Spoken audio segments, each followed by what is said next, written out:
So the first bout I had with anything was in grad school. My master's specifically, it's just during a period of really intense practice and a very dense performing schedule. And just, kind of some minor hand things. I had kind of a bump develop along one of the bones in my hand. Some minor pain. And I remember that being kind of the first time that I had to sort of stop and say, hey, what is this? Up to that point, up to being 22 years old, you kind of feel invincible, but eventually your luck starts to run out. Had a significant amount of swelling right in this point, significant amount of pain as well, and I knew this was something different than I had ever confronted. That reflection kind of those moments that were happening both before, during, and have happened since with students, I often think about that in ways, in moments like this, but also, if I'm practicing or working on something, it's like, hey, let me put that objective teacher or counselor or friend kind of outside myself and say, what would that person say to me right now? We have built a culture of going beyond the capacity of what we have. And I'm not saying that that's not necessary sometimes. Let's do less better. Let's take a few things off our plate, and the things that we leave on our plate, let's really, really cultivate them to the best of our ability. And oftentimes more ends up getting you less results.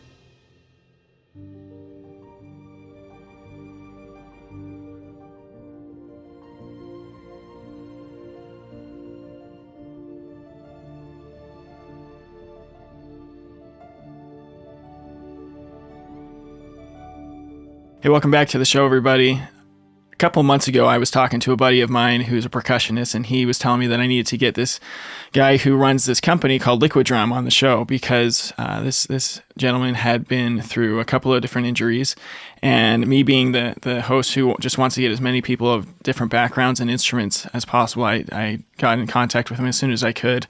And this man, Dr. Todd Meehan, is the professor of percussion at Baylor University, as well as running the Liquidrum. He's the founder of Liquidrum and all things pertaining to it. And I'm really excited to hear his story and what he has to offer us today. So welcome to the show, Dr. Meehan. Thanks so much, Clark. I appreciate it. Appreciate the invitation, and happy to talk. Awesome. So like we were saying before we started recording, I like to just start wherever you want to start with regards to your injury journey. So kind of what has been your experience with injury as a percussionist?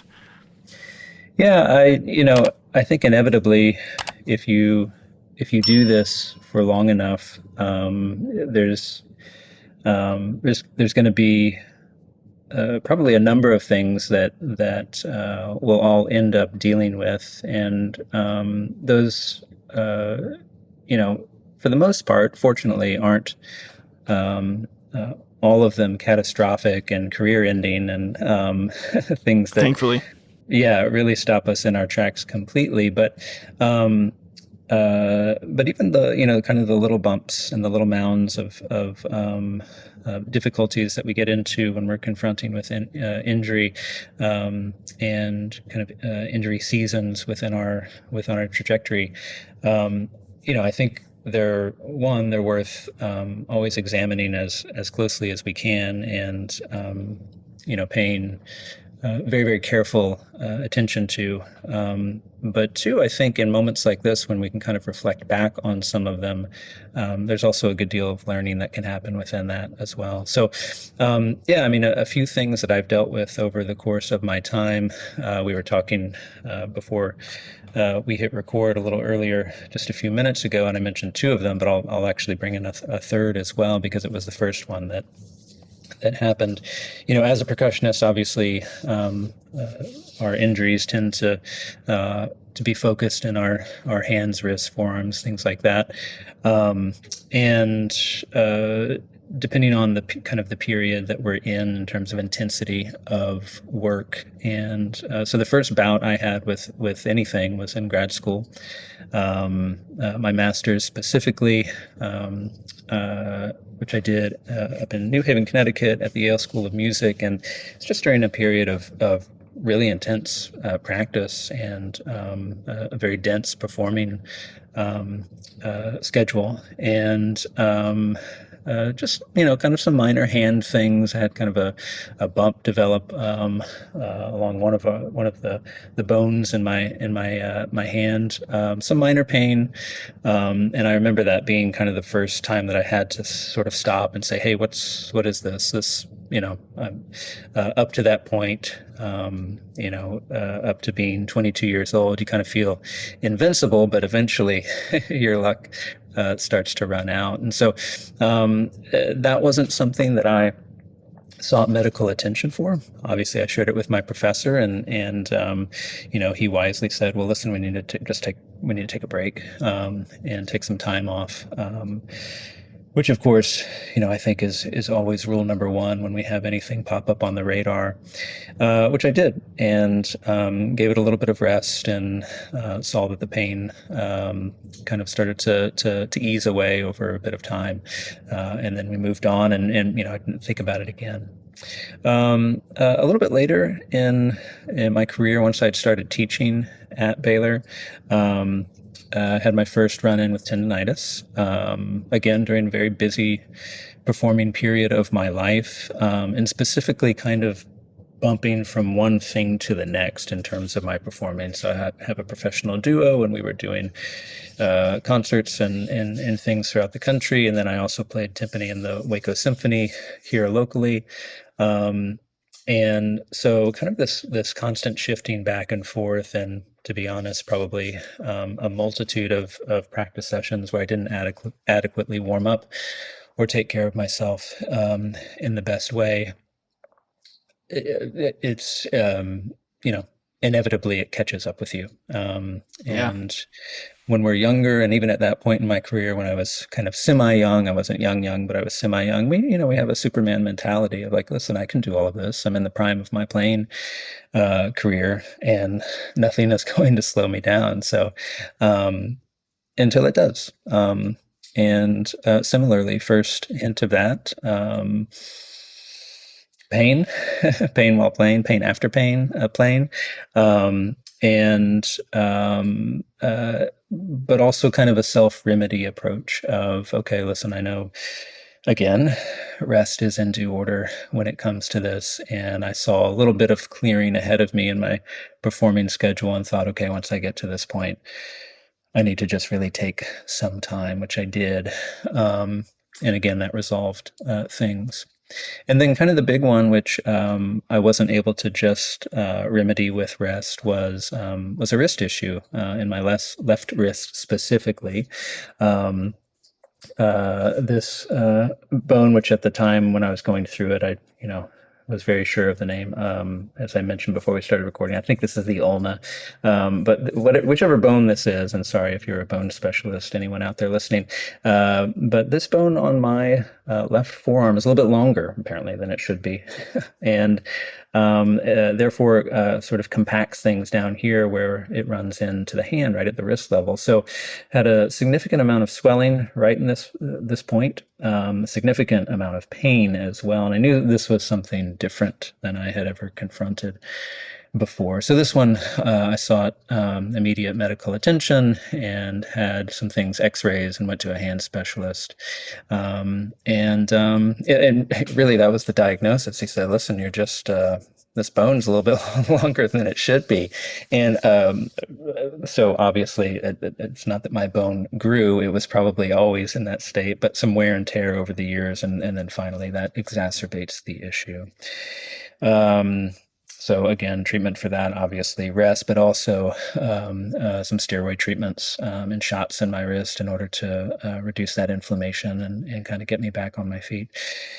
So that's been sort of the journey, and we'll get into kind of the takeaways from that. But one of the things that I had to do after each one of those moments was kind of examine, okay, what does this mean going forward? What can my body support? What can't it support? And what's the reality of that in my life in that moment? And how might that be different from what I did before or what I was able to do before? Because those things necessarily change. Totally. And it's interesting to hear how you've had things happen that you have some measure of control over, right? But also things that are absolutely out of your control. And I'm just curious on with those three experiences that you've had, if you notice kind of a difference in what you got out of those experiences, in that, like I said, you applied the principle of rest with those other things, and I would imagine recalibrated some things to make sure that those wouldn't happen again. And maybe we can go into those a little bit later, but just I'm curious on what types of things did you have to change about how you looked at your career or your progress as a musician or as a professor, with something that you could control and something that you couldn't, as far as injuries are concerned, Yeah, for sure. They coincided, particularly the last one, with kind of the development of my career. And this is not the same for everyone, but this was the case in my life, where I had moved through the tenure track process. So I had kind of gone through the intensely heavy demands of, listen, you have to be always out there doing something, because if not, you're not going to get tenure and you're not going to keep your job. So I had entered into kind of, what I would call an early mid-career period when especially the last injury happened, which thankfully allowed me to say, like, hey, you can dial it back a little bit. This is, because obviously whatever you're doing isn't sustainable, not just, physically, but probably mentally and emotionally as well. My wife and I, we have two boys. They were getting to an age where obviously we wanted to be as involved as possible, and their activities were kicking up. So it just kind of intersected with a period in life where fortunately I was able to say, I just turn the volume down a little bit. And the level of playing and performing that I had been doing up to that point, that obviously proved to not be sustainable because of physical injury, but also I'm sure I would have run into a brick wall in some of these other areas as well. That could be mental burnout. That could be, taking an emotional dive or something. And so that was, it was kind of a nice wake up call, because like I said before, it wasn't catastrophic. It wasn't career ending, but it was enough of an alarm that it allowed me to examine, look around a little bit and get a little bit of objectivity with what was happening, and then just scale down, and not completely down, but scale down to a point where, one, I could kind of, hopefully avoid some of the things that I had run into, but more importantly, that I could see that, okay, I can sustain this now for another, whatever, 25, 30 years, and hopefully be able to continue to play and do the things that I want to do for the remainder of my career, and not have to, take a complete left turn and stop that altogether and try to figure something else out within this discipline. Yeah, it's I'm really glad that you brought that up, because first of all, I think it's really great, and I just want to acknowledge the fact and point out that you were able to kind of take an objective look. Because for me personally, and I'm sure most people in the audience who have gone through injury would agree, is that if you're in the middle of your injury, it's very, very hard, especially when you've got a career or you're a student musician or whatever. It's very hard to take an objective look at the situation. I mean, you said that it was kind of like that midpoint of your career, or like other factors were helping you do that. But is there anything else that kind of helped you just kind of take that objective look? Because if there's anything that I want people to get from what you just said, it's probably that, is that when you're looking at your injury, especially, I mean, there might be a little bit of subjectivity in that you're listening to your needs of your body and your mind, but not necessarily the external pressures that are coming in that influence that. But what helped you kind of maintain that objectivity throughout that process?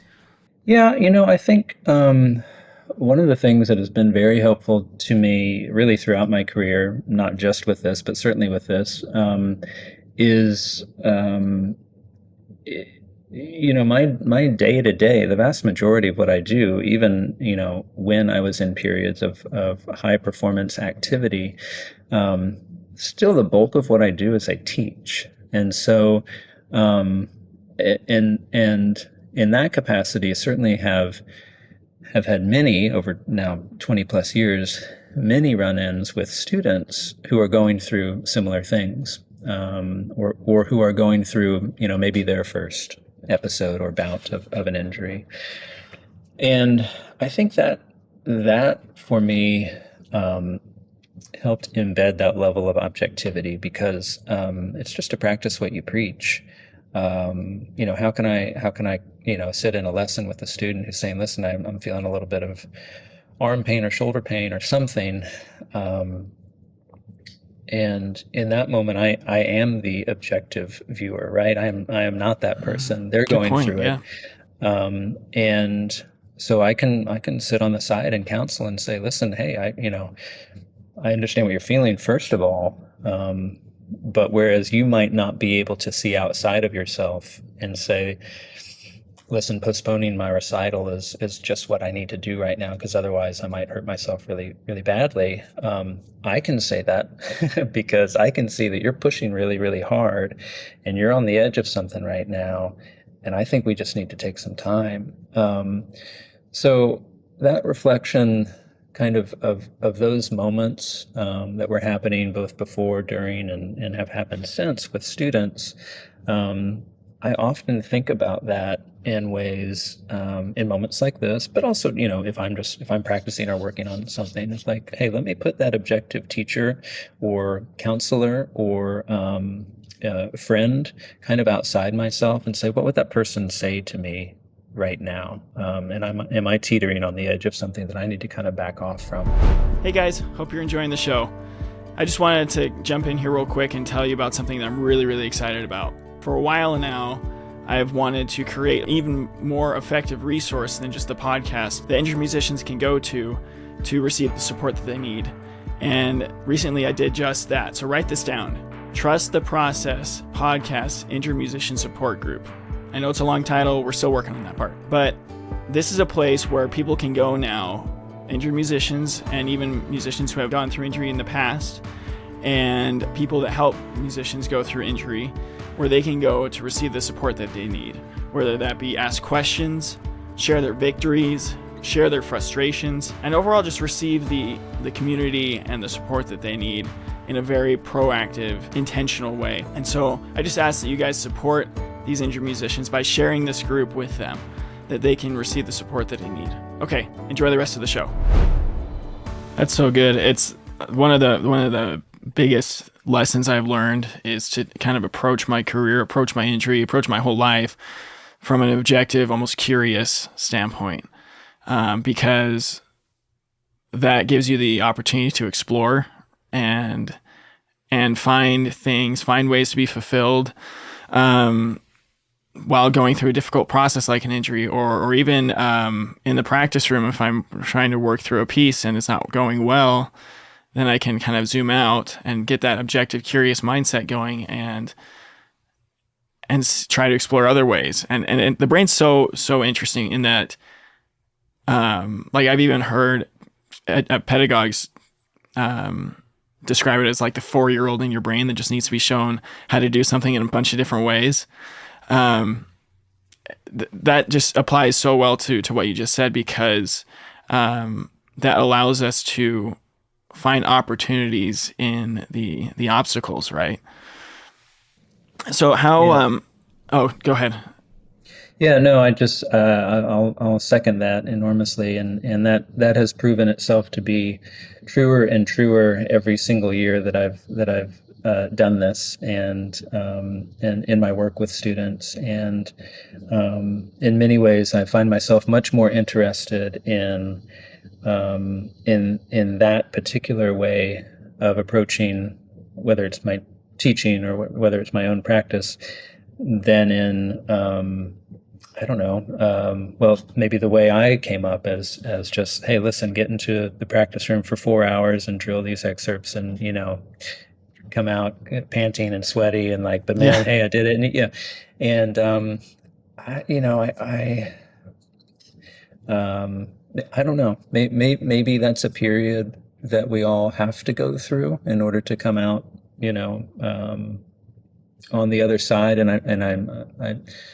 I'm not saying that in that one way is more evolved or better than the other necessarily, but I think we do move through phases of how we approach what it is we do, not just musically, but whatever who it is we are as people in our relationships. It's in order to get to another place, we have to have gone through some of these earlier stages. And I think the beautiful thing is that wherever I am now, wherever you are now, is again not going to be where we are in another 5, 10, 15 years. And it's just really difficult to see that when you're on the front end of it.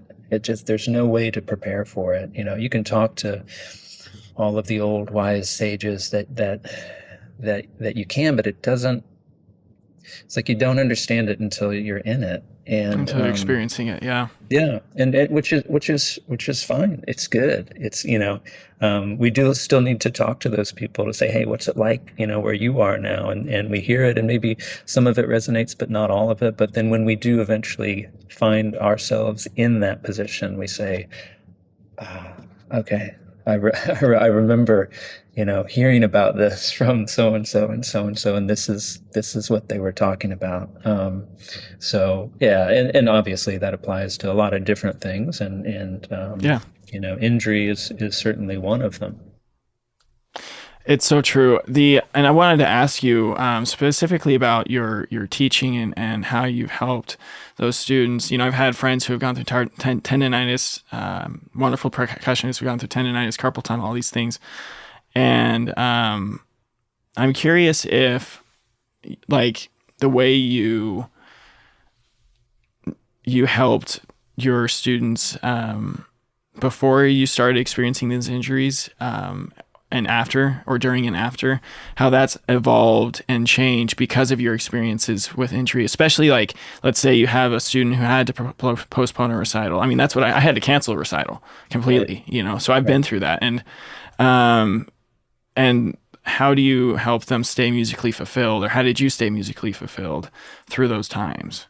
Because that's a Yeah. really important part of recovery, Absolutely, absolutely, yeah, yeah. Well, a couple things. One, without question, my approach to it did necessarily change, um, based on having had those experiences, and how I would address some of those things before having those experiences was certainly different, because there's a level of, um, you're naive before you've gone through something like that, right? So true. So we can have kind of a textbook response of like, oh, I'm having my first flare up of this thing, and so we immediately go, okay, well, rest. You're supposed to rest. Okay, well, what does that even mean? Does that mean rest for the rest of the day, or does that mean rest for 3 days and then you're going to be back to it, or does that actually mean no, you need to take 6 weeks, and if you don't take all of those 6 weeks to take a true deep rest, then this thing isn't going to get better. So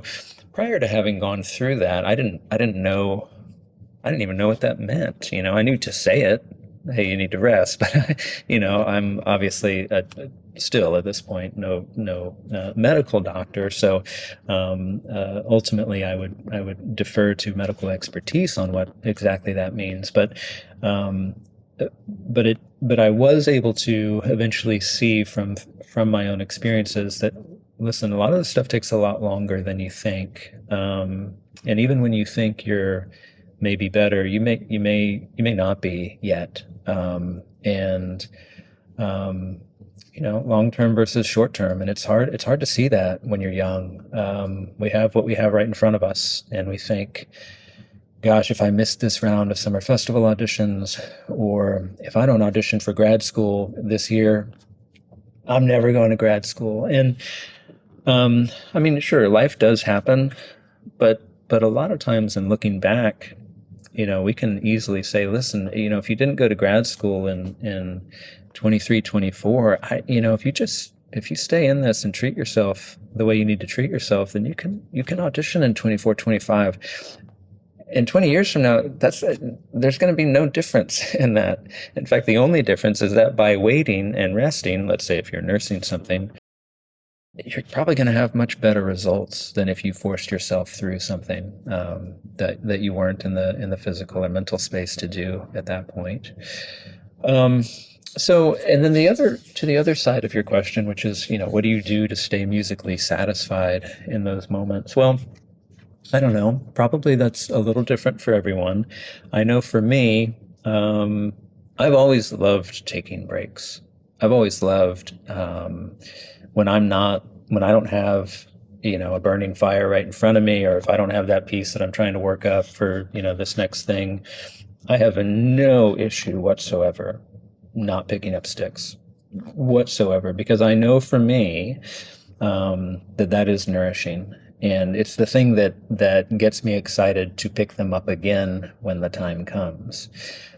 Now, when we're younger, those spaces are probably shorter than they are for me right now. I can go through a good chunk of the summer and spend time, in my garden or traveling with my family, and never think twice about, like, oh gosh, if I didn't get a practice session in 3 times this week, what's going to happen?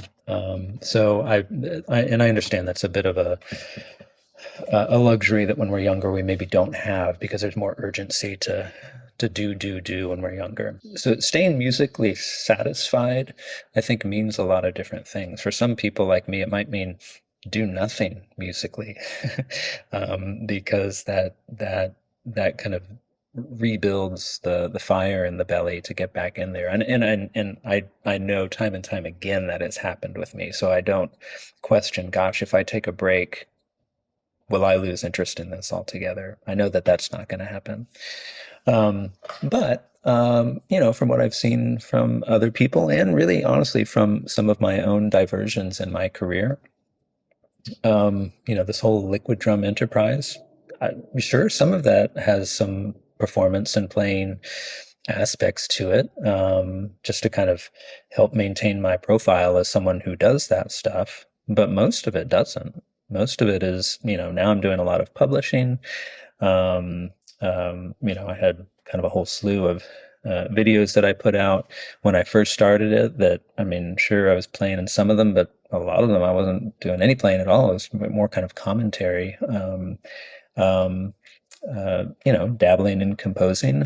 I wrote a method book. I mean, again, all of these things can scratch a lot of different itches and can keep, kind of moving the ball forward, so to speak, for us musically, so that we still feel like we are, quote unquote, achieving. And I hate to kind of put things in those terms, because I think sometimes that competition mentality, whether it's with someone else or with ourselves, is not the healthiest approach. But just to kind of prove the point of, yeah, you can keep pushing either the formative years of your study forward, or you can keep pushing the early stage of your career forward by doing any number of other things. We were just talking about my wonderful colleague Wifred earlier, and I mean, the guy wrote a book, like a book, A book. Yeah. Yeah.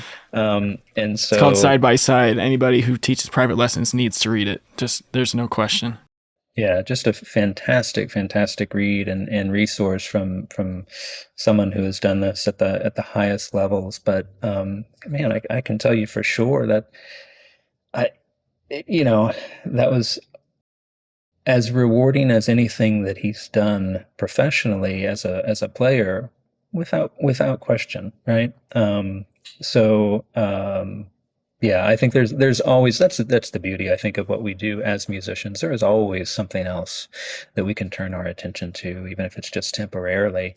And a lot of times it becomes then a really fun, important, and necessary part of our profile going forward. That's so true. I mean, this is my book, this whole podcast Right. thing, so to speak, you know. Exactly. Yep. And I love how you said that.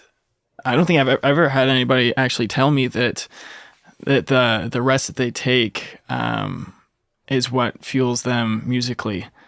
And at least in the way that you put that, I thought that was really articulated in a really beautiful way. Because if there's anything I've learned over the last 2 years since my injury, it's that the things that you do outside of the practice room have just as much influence, if not even more in some cases, as the things you do inside the practice room. And that whole competition, or I like to think of it or codify it as the catching up mindset, that I gotta catch up to my colleagues or to where I want to be. That those mindsets just aren't helpful in the development of me as a musician in the long term, and definitely not in the short term. Right. And you know, I was thinking, in your capacity as a professor who's taught many students who have gone through injury, I know there's a lot of educators, public educators and private educators that listen to the show.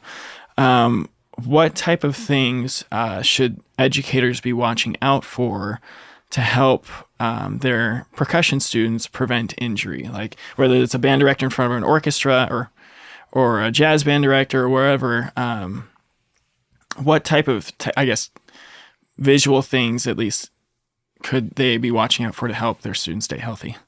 Yeah.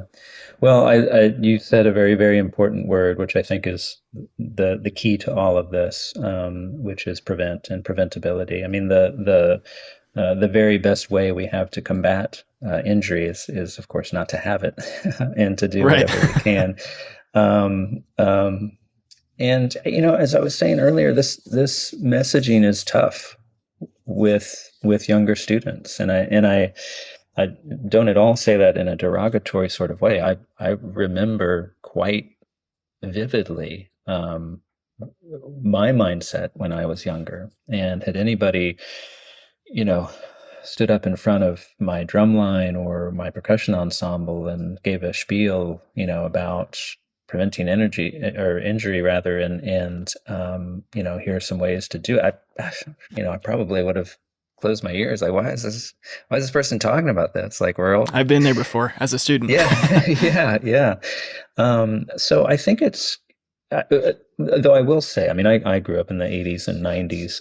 I think we're in a better place now than we were then, and probably even better then than we were prior to that, and that we've learned a lot more, and a lot more emphasis has been placed on this in educational settings. We have a performer wellness specialist in our ranks at Baylor University. She's a piano pedagogy professor, kind of by discipline, but her research areas are all within performer wellness, and we offer performer wellness class. And so again, those things weren't as prevalent, several decades ago. So I think the more it becomes a necessary part of the culture of whatever educational setting we find ourselves in, the more it becomes commonplace. In the same way that, I mean, we're probably still fighting this battle a little bit, but I do think we've made great strides in hearing protection, with drum lines, and just there's a lot of lines, a lot of organizations. It's like wearing a seatbelt. Like, there's no version of this that we do without protection in our ears, right? You don't get in the car and not put your seatbelt on. That's taken time, and I think there's still obviously work for all of us to do on that front. But because it's part of the culture now of those scenarios, there you go. That's preventability. That's something that we're not even going to entertain the possibility of ruining our ears at an early age. But with some of these other physical kind of motor skill injuries, things that might pertain to forearms, wrists, hands for drummers especially, um, uh, making sure that we're working into the curriculum proper stretching, for sure proper warm up, which is and warm up positioned in a way that is achieving exactly what we're talking about. Not warm up to, immediately start just throwing down a million notes, like, all right, let's get the blood pumping for a little bit, but warm up that is sculpted and crafted to get us physically, and I would even argue there are ways to do this to get us mentally in the best space to go and do the thing that we're about to do. And that actually takes some work to figure out what that is. And for percussion, too, because we're shifting instruments so much, what that looks like on a marimba versus timpani versus snare drum versus what people are doing on a drum line. Those each have their own versions of this. That we're not starting with full height motion up and down, but we're starting something that's just kind of getting this stuff moving. If you're warming up to go do a run, my son and I are about to go do a run after this podcast, and he's young, he's nimble, he never stretches as much as the old guy next to him says that he needs to. But he's got 4 laps down by the time I'm done stretching and ready to move, because I'm taking it really, really slow. I'm not doing my most intense stretching right out of the gates. I need to. My body says I have to take it slow in order to get to that place. But once I do, then I feel good and I'm okay, So making sure that those steps aren't just kind of checking boxes and like, yeah, sure, I warmed up, whatever, but that they mean something, that they are actionable items that actually yield the result that we need. And so I think if all of that is embedded into a curriculum, into a course of study, whether that's private study or whether that's working with an ensemble or a whole band, then it becomes part of the fabric of what we do. And then we take that individually and we exercise that when we're in the practice room on our own. Yeah. It's interesting how there are certain principles that apply both in private and public settings, but I've found that if the private stuff or the one-on-one or even just personally, that stuff's not in place, then that affects just even those more public settings. And stretching is something that I'm learning more and more every day, that it is more and more important with all things that I do, whether it be exercise or even the trumpet. Like, it's a full body experience. Yeah, Most, right. I would even say that all instruments are full body experiences, whether we realize it or not, Absolutely. Yeah. So, well, thank you so much for your time today, Dr. Meehan. I really enjoyed our conversation. I know there are a lot of people in the audience that are like thinking, finally, he got her percussionist and on the show, and I know there are going to be a lot of people that can relate to this. I like to ask a few questions at the end of each interview. And there's another question I want to ask before I get to those last two. I'm not sure if I have a title for this question or a topic or whatever, but if there's a kind of one takeaway that you could articulate from your experience with injury, like one lesson, what would that lesson title be, or whatever you want to, however you want to articulate it? Yeah. Slow down, or / do less. I think for a lot of us, and I don't have the empirical data on this, but just from what I've seen in my own life and anecdotally with colleagues or students that I've had the privilege to work with, we are typically in constant states of overextension of our own personal resources, who we are as people, what we have physically, what we have mentally. We have built a culture of going beyond the capacity of what we have. And I'm not saying that that's not necessary sometimes. I do think there are things that we need to strategically do that with in order to, To kind of, grow, yeah.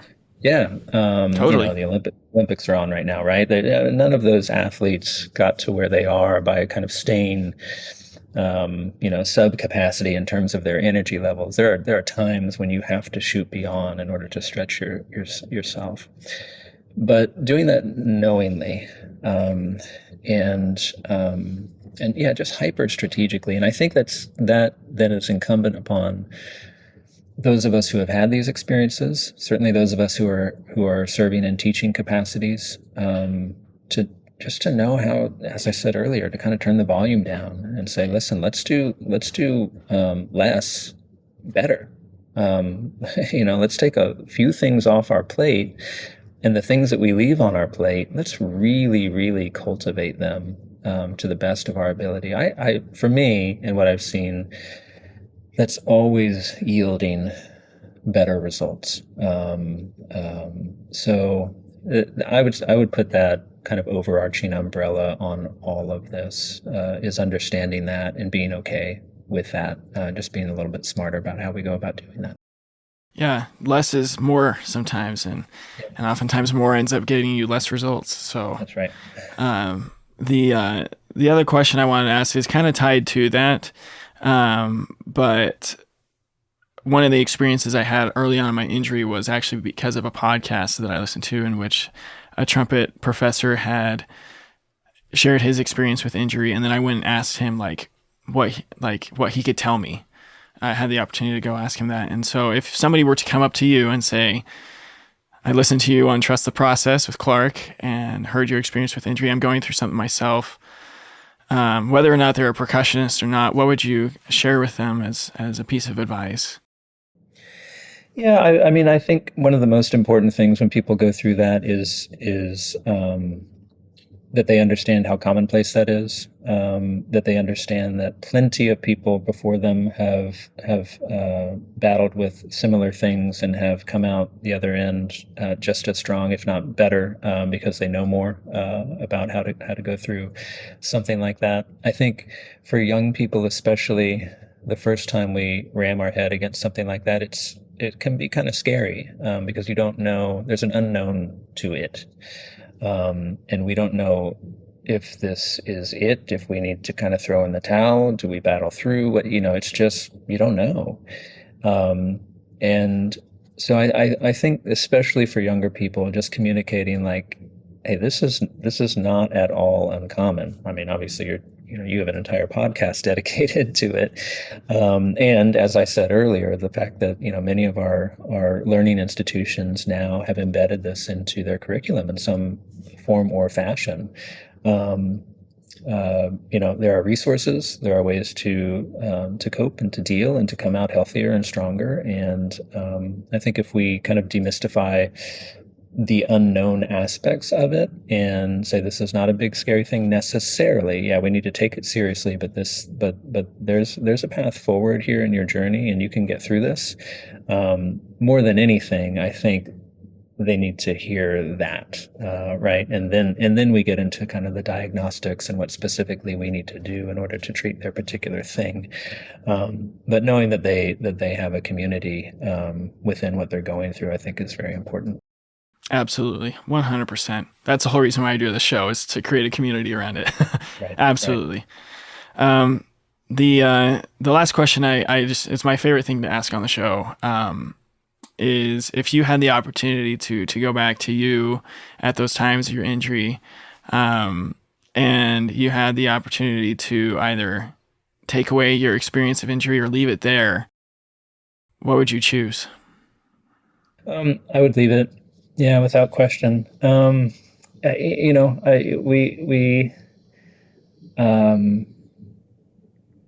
think it's important that we learn our limits in some ways, and that comes in a lot of I don't know, a lot of different forms and fashions over the course of our life with a lot of different things. Um, and it's not necessarily just learning our limits to know what we always need to back away from. It's learning our limits to understand, hey, I probably will confront this again. I, I, I there will be a path that I walk down, I'm sure, at some point in my career, especially as I get older, where I start to feel the tinge of something somewhere where perhaps I've felt it before. And having the ability to then see, you know, 20 feet in front of that moment rather than only what I can see in that place, um, is just so much more. There's so much more equipment than that you have in order to handle that in a more nuanced fashion than when you first did it, and that's a form of health and longevity within our career that we need to be able to exercise. If I had never experienced anything and then I just smashed into it when I was 55 years old with no tools and no way to deal with it, then it potentially could be career ending, you know. But having these uh, to a lesser degree, little flare-ups along the way, I think makes me much, much more wise in knowing how to address these things when inevitably they will probably happen or start to rear their heads again over the course of the second half of my career. Yeah, man, you got me thinking now, because it's the ability to look at that future potentiality with objectivity, like we were talking about before. So That's right. That's a lot of great stuff there, man. I appreciate your time today, and I know everyone out there listening in podcast land, as I like to call it, they're very appreciative of you too. And so, to all of you guys out there listening from podcast land, thanks for joining us today. And send me a message on the audio versions of these episodes on Spotify or Apple Podcasts or wherever you listen to. On the audio versions, you can send me a text right at the beginning of the show notes. I'd love to hear from you, what your experience has been listening to the show, where you're listening from, whatever you want to share with me. And check out Dr. Meehan's Liquidrum Instagram page and everything he's got going there at Baylor University. And until next time, keep on keeping on and keep trusting the process. Hey, before you go, we need your help with something real quick. Somewhere out there's a musician who is going through an injury or just a tough time. There may even be an educator with a student in that situation that they don't know how to help.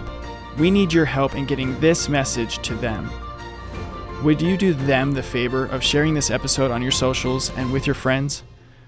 Also, cliche that it may have become, leaving a rating and a review actually does help people find us, not just boost our ego. So would you take a quick second and leave us a review so that musician can find us more easily? If you want to reach out to me personally, I would love to hear from you. Just look for the send us a text message button in the show notes of the episode. You can do that on any episode on your chosen podcast platform except YouTube. If you have a suggestion for a guest or topic to cover, shoot me an email at trustprocesspodcast@gmail.com or send me a message on Facebook or Instagram. I want to extend another heartfelt thanks to my team, without which this podcast would not be able to happen. Thanks to Daniel Baldwin, our audio engineer, Kevin West, our music and sound effects coordinator, and Dana Lovell, our promotional materials coordinator. So to all of you out there in podcast land, keep on keeping on and trust the process.